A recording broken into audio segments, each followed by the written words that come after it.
Alors, bonjour, Désir et la bibliothèque municipale. On vous parle aujourd'hui d'icônes lesbiennes. Voilà. Et c'est toi qui commences, Corinne, avec Constance Debray. Avec Constance Debray, son dernier roman, Non. Alors Constance Debray, donc donc c'est un roman purement autobiographique. Elle est donc connue comme icône LGBT.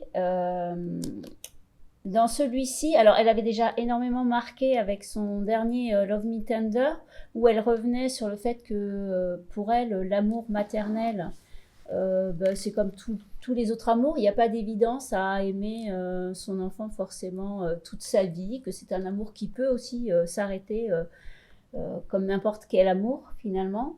Et là aussi, c'est très radical à chaque fois ses C'est le moins qu'on propos et ce puisse dire. qu'elle dit. Mais on sent vraiment, c'est vraiment engagé. Donc là, évidemment, non. Donc elle revient sur son nom, Debré. Alors on connaît tous hein, vraiment cette prestigieuse famille française. Et pour elle, c'est quelque chose de très lourd, quelque chose qui vraiment enferme. Et on voit qu'il y a vraiment c'est plus qu'un renoncement, c'est un rejet total de son héritage, de ce nom de la bourgeoisie en général. Alors, elle décrit ça super bien. Et elle a, en fait, ça fait plusieurs années maintenant. Donc, au début, elle a grandi hein, comme ça. Donc, elle a été quand même avocate, elle a été mariée, elle avait son fils. Et puis, il y a un moment où dans sa vie, elle a tout lâché pour vivre dans le plus grand dépouillement possible. Et elle explique à quel point, pour elle, finalement, ça lui a permis de voir la vie autrement, de faire des rencontres autres, et voilà, en fait, elle parle sans tabou, donc c'est à la fois sa sexualité, les femmes qui succèdent comme ça dans son lit, c'est sans tabou par rapport à sa famille aussi, où elle parle de ses parents, de la violence dans le couple de ses parents, de la drogue, voilà, donc un roman un peu Étonnant. coup de poing, Ouais. ouais, voilà. Et puis avec un rapport au père que je trouve assez touchant et étonnant. Et puis c'est radical dans Ah oui, l'écriture alors c'est ça aussi. que j'ai pas dit. C'est qu'en fait, ce roman, en fait, il commence quand elle réagit par rapport à la mort de son père. Il commence comme ça, elle est à côté de son père qui est sur son lit de mort. Et c'est vrai qu'il y a des moments où c'est que des silences presque entre eux et des silences qui en disent énormément. Enfin, elle l'accompagne en fait dans sa fin de vie. Et du coup, transition, le rapport au père.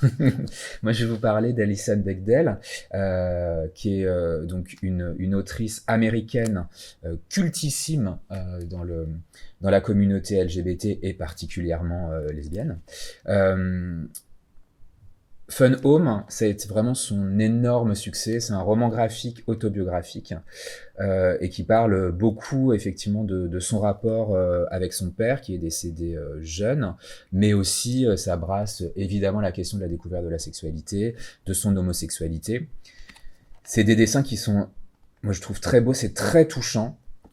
Et elle a beaucoup produit Alison Bechdel, et en plus c'est quelqu'un qui réfléchit beaucoup sur la place des femmes dans la société, sur la place qu'on leur laisse, et notamment dans le cinéma. Et elle a écrit dans différents journaux féministes. Elle est notamment l'autrice du test de Bechdel, qui permet de voir effectivement la place qui est laissée aux femmes dans le cinéma. C'est une grille d'analyse qui est assez simple, et à peu près aucun blockbuster américain ne résiste à ce test. Voilà, je vous incite à aller voir ça sur Internet. Je voudrais vous parler des Gwyn à suivre hein, d'Alison Bechdel. Alors c'est un recueil de planches qui ont été publiées pendant 20 ans dans un journal féministe.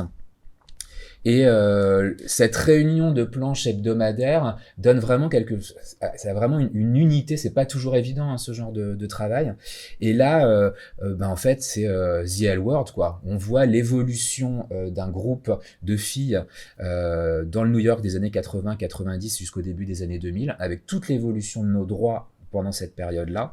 Et c'est vraiment passionnant, hyper attachant, hyper bien dessiné, c'est super drôle. Il y a vraiment des personnages hauts en couleur.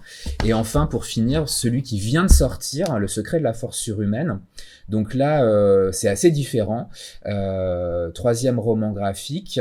Là, on est vraiment sur le rapport au corps. Alors, ça m'a fait penser à Constance Debray aussi, justement, qui dans la radicalité qu'elle impose à sa vie, il y a aussi le fait de se transformer physiquement. Elle s'est rasé le crâne, elle nage tous les jours, elle est très sportive. Et Alison Bechdel a une réflexion aussi sur le rapport au corps et cette maîtrise en fait de son corps. Voilà, donc si vous ne connaissez pas, à découvrir absolument. Il y a plein de choses ici, il y en a plein à bédélire aussi. Voilà.